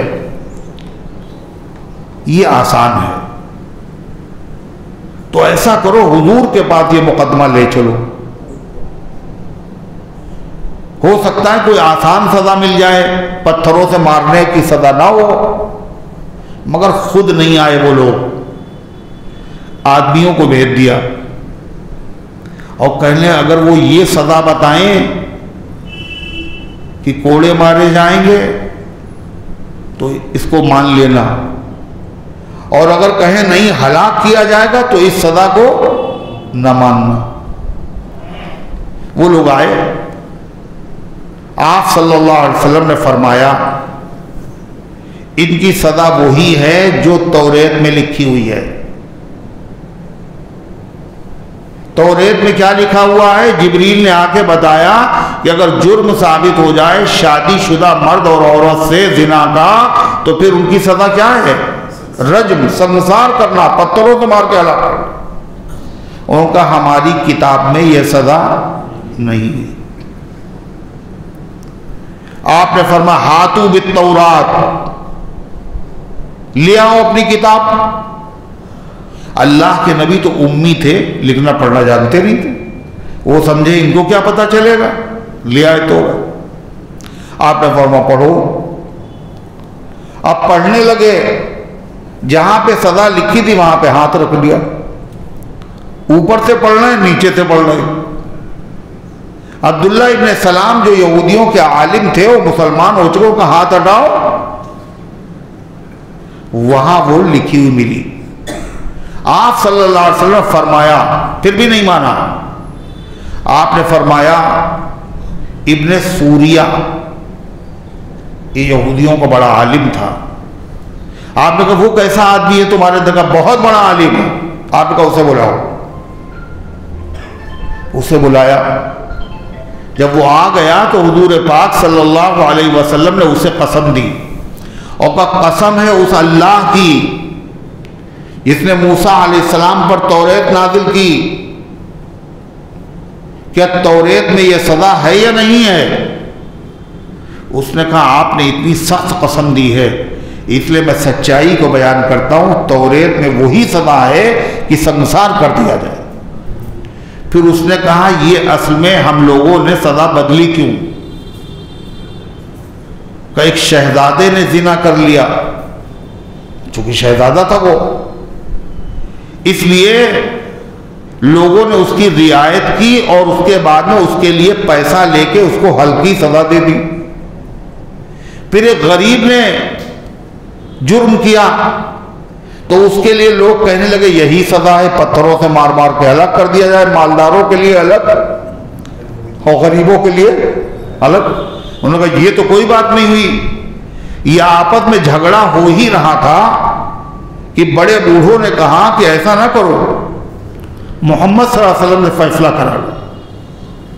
اللہ تعالیٰ نے اس واقعے کا ذکر قرآن کی اس آیت میں کیا۔ اللہ فرماتا ہے یا ایھا الرسول، اللہ کے نبی کو جب پتہ چلا کہ ان لوگوں نے اس لیے مجھ سے مسئلہ پوچھا اور ایمان لانا مقصود نہیں تھا، تو آپ کو غم ہوا، اللہ نے تسلی دی یا ایھا الرسول لا یحزنک الذین یسارعون فی الکفر، اے پیغمبر آپ کو غم میں نہ ڈالے وہ لوگ جو کفر میں دوڑے چلے جا رہے ہیں۔ دوڑے چلے جانے کا مطلب بے تکلف کفریہ کام کر رہے ہیں، کوئی حجاب نہیں۔ من الذین قالوا آمنا بافواہہم ولم تؤمن قلوبہم، اس میں دو طرح کے لوگ ہیں۔ ایک تو وہ لوگ ہیں جنہوں نے زبان سے کہہ دیا کہ ہم ایمان لائے، لیکن ان کے دل ایمان، ان کو کیا کہا جاتا ہے؟ ایسے لوگوں کو کیا کہا جاتا ہے؟ منافق۔ ایک تو ایسے لوگ ہیں وَمِنَ الَّذِينَ هَادُوا، اور ان لوگوں میں سے جو یہودی ہیں، یہ سب کفریہ کام کر رہے ہیں۔ سَمَّاعُونَ لِلْكَذِبِ، یہ سب جھوٹ سننے کے عادی ہیں۔ یہ آپ کے پاس جو آئے ہیں یہ قرآن سننے نہیں آئے ہیں، سزا سننے نہیں آئے ہیں، یہ تو جھوٹی باتیں سننے کے عادی ہیں۔ اور آپ کے وہاں جو بھی فیصلے ہوں گے وہ کیسے ہوں گے؟ سچے فیصلے ہوں گے۔ سماعون للکذب، یہ جھوٹ سننے کے عادی ہیں۔ سماعون لقوم آخرین، اور یہ دوسرے لوگوں کے لیے سننے کے لیے آئے ہیں، خود سے نہیں آئے، ان کو بھیجا گیا ہے مسئلہ معلوم کر لو، جو خود نہیں آئے۔ یحرفون الکلم من بعد مواضعہ، اور یہ کلمات کو اپنی جگہ سے بدل دیتے ہیں، جھوٹ بولتے ہیں اپنی پبلک سے، غلط مسئلے بتاتے ہیں، اور اللہ کی کتاب میں رد و بدل بھی کرتے ہیں۔ اور کیا کہا ان لوگوں نے ان کو بھیج کر کے؟ ان اوتیتم ھذا فخذوہ، اگر تم سے یہ کہیں کہ کوڑے کی سزا ہے تو مان لینا، وَإِن لَّمْ تُؤْتَوْهُ فَاحْذَرُوا، اور اگر یہ سزا نہ بیان کی جائے بلکہ کہا جائے سنساری کی سزا ہے تو ماننا نہیں۔ گویا کہ مرضی کے مطابق اگر فیصلہ ملے تو ماننا، اور مرضی کے خلاف ملے تو نہ ماننا، یہ ایمان تھوڑی ہے۔ اللہ تعالیٰ فرماتا اور ہے پیغمبر یہ جانتے ہیں مگر جاننے کے بعد بھی مانتے نہیں۔ ان کا صرف یہ کہ اپنے آپ پر ایمان نہیں، ان کا ایمان اپنی کتاب پر بھی نہیں۔ بھائی کتاب میں جب سزا موجود تھی تو اس کو مانتے، اور اللہ فرماتا اے پیغمبر آپ جتنا چاہیں یہ ہدایت کے راستے پر آنے والے نہیں ہیں، یہ اس مریض کی طرح ہیں، یہ اس مریض کی طرح ہیں جو کیا کہے ڈاکٹر نے جو بتایا ہے اس نسخے کو بدل دے، اور جس سے پرہیز بتایا پرہیز نہ کرے، اور ڈاکٹر کو گالیاں دے، تو ایسے مریض کی شفایاب ہونے کی کوئی امید ہے؟ ایسے یہ لوگ ہیں، ان کے ہدایت پہ آنے کی کوئی چانسز نہیں ہیں۔ وَمَن يُرِدِ اللَّهُ فِتْنَتَهُ فَلَن تَمْلِكَ لَهُ مِنَ اللَّهِ شَيْئًا، اور جس کو اللہ تعالیٰ گمراہ کرنے کا ارادہ فرما لے، اے پیغمبر آپ اس کے لیے اللہ کے مقابلے میں کچھ بھی اختیار نہیں رکھتے۔ اولئک الذین لم یرد اللہ ان یطہر قلوبہم، یہ ایسے بدنصیب لوگ ہیں اللہ نے ان کو پاک کرنے کا ارادہ نہیں کیا، کفر کی غلاظت میں ہیں اور اسی میں مریں گے۔ لہم فی الدنیا خزی ولہم فی الآخرۃ عذاب عظیم، ان کے لیے دنیا میں رسوائی ہے۔ بھانڈا پھوٹ گیا، یہ سازش تیار کی گئی تھی، اور کیا ہوا؟ قید کیے گئے، جلا وطن کیے گئے۔ وَلَهُمْ فِي الْآخِرَةِ عَذَابٌ عَظِيمٌ، اور ان کے لیے آخرت میں سخت عذاب ہے۔ جیسے ان کی پبلک ہے اللہ کہتا ویسے ان کے پیشوا ہیں۔ کیسے؟ سماعون للکذب اکالون للسحت، ان کے لوگ جھوٹ سننے کے عادی ہیں، جانتے ہیں ہمارے یہ مولانا لوگ جو ہیں پادری ہیں یہ سب جھوٹ بولتے ہیں، رشوت لیتے ہیں، رشوت لے کے مسئلے بتاتے ہیں، مگر پھر بھی جو بات کہہ دیتے ہیں انہی کی مانیں گے۔ قرآن نے یہودیوں کے بارے میں کہا یہ خصلت آج بھی پائی جاتی، جو بھی کہہ دیں الٹی سیدھی، آمنا و صدقنا۔ اب ایک صاحب جو ہے وہ بیان کر رہے تھے کہ بڑے پیر صاحب کا مقام اتنا اونچا ہے کہ اگر ان کا کوئی نام بے وضو لے لیتا تھا تو مر جاتا تھا۔ بڑے پیر صاحب حضور صلی اللہ علیہ وسلم کا نام لے بغیر وضو تو نہیں مرتا تھا، اللہ کا نام لے بے وضو تو نہیں مرتا تھا، تقریر کر رہے ہیں باقاعدہ، اور بڑے پیر صاحب کا جب نام بے وضو لیتا تو مر جاتا تھا۔ تو لوگوں نے پھر کہا حضور پاک صلی اللہ علیہ وسلم سے، آپ نے کہا یہ کیا کر رہے ہو تم عبد القادر، کتنے لوگ مرے جا رہے ہیں، کہنے اب نہیں مرے گا کوئی۔ اب بتائیے سب گڑھے ہوئے قصے جھوٹے بیان کر رہے، سن رہے، واہ واہ سبحان اللہ سبحان اللہ۔ ایسے جھوٹ سننے کے عادی جو لوگ ہوتے ہیں وہ جانتے ہیں کہ یہ کبھی نہیں ہم نے سنا، بالکل نئی بات ہے، مگر واہ واہ سبحان اللہ سبحان اللہ۔ وہ کربلا میں یہ مشہور بات ہے، تاریخ میں لکھی ہوئی ہے کہ حضرت حسین رضی اللہ عنہ فرمایا تھا 3 شرطیں پیش کی تھیں، 3 صورتیں، کہا تھا یا تو میں جہاں سے آیا ہوں وہاں مجھے چلے جانے دو مدینے، اور یا پھر مجھے اسلامی سرحد پر بارڈر کے اوپر بھیج دو جہاں جہاد ہو رہا ہے، تیسرا مجھے یزید کے پاس جانے دو۔ 3 شرطیں دی، سب کہیں لکھا ہوا، تاریخ میں لکھا ہوا، یہی بیان کرتے رہے، سنتے رہے، پڑھتے رہے۔ کچھ دنوں سے ایک نئی شرط گڑھی گئی، کل حضرت حسین نے کہا تھا یا پھر مجھے ہندوستان جانے دو، یا پھر مجھے ہندوستان جانے، یہ کہیں نہیں لکھا ہوا مگر گڑھ لیا انہوں نے۔ اب وہ سنا رہے ہو، پبلک کہہ رہے واہ واہ سبحان اللہ سبحان اللہ۔ تو اس کے بعد پھر آگے اور کیا گڑھا؟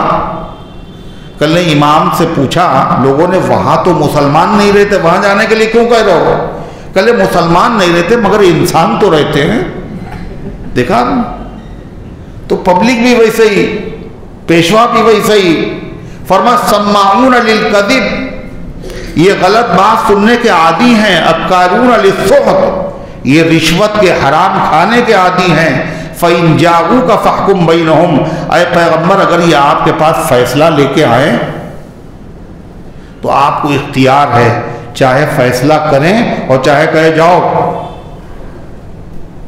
اگر آپ فیصلہ نہیں کریں گے تو یہ آپ کا بال بیکا نہیں کر سکتے، اور اگر آپ فیصلہ کریں تو انصاف کے مطابق فیصلہ کیجئے، کوئی رعایت کرنے کی ضرورت نہیں ہے.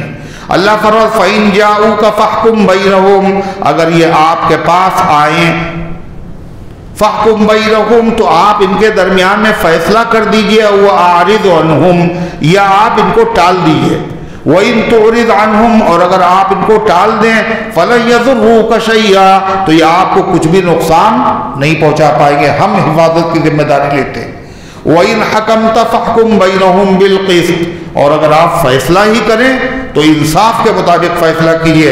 اِنَّ اللَّهَ يُحِبُّ الْمُقْسِطِينَ، اللہ انصاف کرنے والوں سے محبت کرتا ہے، چاہے اپنا ہو چاہے پرایا، دوست ہو چاہے دشمن. جب فیصلہ آئے تو پھر انصاف ہی کا فیصلہ کرنا. پھر اللہ فرماتا ہے پیغمبر یہ آپ کو فیصلہ جو لے کے آئے ہیں یہ بہت تعجب کی بات ہے نا، آپ تو ایمان تو رکھتے نہیں، قرآن کو تو مانتے نہیں، ان کو آپ کے پاس فیصلہ لانا ہی نہیں چاہیے. پھر دوسری بات، یہ آپ کے پاس فیصلہ لینے کیوں آئے؟ حالانکہ جس کتاب پر یہ ایمان رکھنے کا دعویٰ کرتے ہیں اس کے اندر خود ہی یہ سزا موجود ہے. اس کا مطلب یہ آپ پر بھی ایمان نہیں رکھتے اور اپنی کتاب پر بھی. وَكَيْفَ يُحَكِّمُونَكَ وَعِندَهُمُ التَّوْرَاةُ، اور یہ آپ سے کیسے فیصلہ کراتے ہیں حالانکہ ان کے پاس توریت موجود ہے. فِيهَا حُكْمُ اللَّهِ، اور اس میں اللہ کا حکم موجود ہے. ثُمَّ يَتَوَلَّوْنَ مِن بَعْدِ ذَلِكَ، اور اس کے بعد بھی یہ اس سے ہٹ جاتے ہیں. وَمَا أُولَٰئِكَ بِالْمُؤْمِنِينَ، یہ لوگ ایمان والے نہیں ہیں، نہ آپ پر ایمان رکھتے ہیں، نہ یہ موسیٰ پر ایمان رکھتے ہیں، نہ یہ توریت پر ایمان رکھتے ہیں، یہ اللہ کے دشمن ہیں. اللہ تبارک و تعالیٰ ان گزارشات کو قبول فرمائے، عمل کرنے کی توفیق عطا. محمد یوسف کی والدہ کا انتقال ہو گیا، اللہ تعالیٰ ان کی مغفرت فرمائے. محمد صدیق کا انتقال ہو گیا، اللہ ان کی مغفرت فرمائے. حضرت مولانا محمد عاقل صاحب، یہ مدرسہ مظاہر العلوم سہارنپور، مولانا شیخ محمد زکریا صاحب رحمۃ اللہ علیہ کا جو مدرسہ ہے یہ اس کے شیخ الحدیث تھے، بہت بڑے عالم، اور حضرت شیخ کے داماد بھی تھے، شیخ الحدیث بھی تھے. ان کا انتقال ہو گیا، اللہ تعالیٰ ان کی مغفرت فرمائے، درجات بلند فرمائے. اسی طریقے سے کل ایک بہت بڑے عالم مولانا غلام محمد بستانوی، یہ مدارالعلوم سہارنپور کے فارغ تھے اور دارالعلوم دیوبند کی اور مدرسے مدارالعلوم کی شورا کے رکن تھے، اور بہت انہوں نے مدرسے قائم کیے اور بہت سی مسجد، 7,000 مسجدیں تعمیر کرائیں. کتنی؟ 7,000 مسجدیں. اور ایسا مدرسہ جس کے اندر جو ہے دینی تعلیم بھی ہے، میڈیکل کالج بھی ہے، انجینئرنگ کالج بھی ہے، 13,000 بچے پڑھتے ہیں. مسجدیں بنائیں اور کتنے مدرسوں کے سرپرست تھے، بہت بڑے عالم بعمل حضرت مولانا غلام محمد بستانوی. کل ان کا انتقال ہو گیا، اللہ تعالیٰ ان کی مغفرت فرمائے، ان کے درجات کو بلند فرمائے. اسی طریقے سے ہمارے بحیلے میں مسجد امام اہل سنت کے سامنے جو انیس صاحب رہتے ہیں ان کی اہلیہ کا انتقال ہوا تھا. دعا فرمائیے اللہ تعالیٰ ان کی مغفرت فرمائے. محمد اقمال کا ایکسیڈنٹ ہو گیا ہے، اللہ ان کو شفا عطا فرمائے. محمد نسیم کی طبیعت خراب ہے، اللہ شفا عطا فرمائے. آراف کی والدین بیمار ہے، افشا کی طبیعت خراب ہے، اور بہت سارے اللہ کے بندے اور بندیاں بیمار ہیں. دعا کیجیے اللہ تعالیٰ ان سب کو شفا عطا فرمائے. اور وہ جو مسجد امام اہل سنت میں اذان کہتے ہیں ماسٹر بدرالزما صاحب، ان کے بھانجے کا بھی تھوڑی دیر پہلے انتقال ہو گیا۔ انا للہ و انا الیہ راجعون۔ اللہ تعالیٰ مغفرت فرمائے، درجات بلند۔ اللہم صلی علی سیدنا وعلی آلہ سیدنا۔ ربنا آتنا فی الدنیا حسنہ وفی الآخرۃ حسنہ وقنا عذاب النار۔ اے اللہ ہم سب کی حاضری کو اپنی رحمت سے قبول فرما، ایمان کامل عطا فرما، اعمال صالحہ کی توفیق عطا فرمائے، درس قرآن کو قبول فرما، اس کو ہم سب کی نجات اور مغفرت کا ذریعہ بنا دے۔ اللہ بیماروں کو شفا عطا فرما، حاجت مندوں کی حاجتوں کو پورا فرما، غلط مقدمات میں ماخوذ لوگوں کو عزت کے ساتھ بری فرما۔ اے اللہ فلسطین کے مظلوم مسلمانوں کے غیب سے مدد فرما۔ اے اللہ ظالم یہودیوں کو، ان کے حامیوں کو اے اللہ عبرتناک سزا عطا فرما دے۔ اے اللہ ہمارے ملک کی، ہمارے وطن کی فرقہ پرستوں کی شرارتوں سے حفاظت فرما۔ اے اللہ دنیا بھر کی تمام مسجدوں کی، مسجد اقصی، حرمین شریفین اور تمام مدرسوں کی، تمام قبرستانوں کی، تمام خانقاہوں کی، اور اے اللہ تمام مسلم جو وقف زمینیں ہیں، اے اللہ ان سب کی بدنیت، لوگوں کی بدنیتی سے حفاظت فرما۔ بیماروں کو شفا عطا فرما، حاجت مندوں کی حاجتوں کو پورا فرما۔ جو دعاؤں کے طالب ہے، ان کا حق ہے، امیدوار ہے، ان سب کے نیک مقاصد میں کامیابی نصیب فرما۔ جو دنیا سے جا چکے ان سب کو معاف فرما۔ ہم سب کو اسلام پر زندہ رکھ، ایمان پر موت دے، ایمان والوں کے ساتھ حشر فرما۔ آمین یا رب۔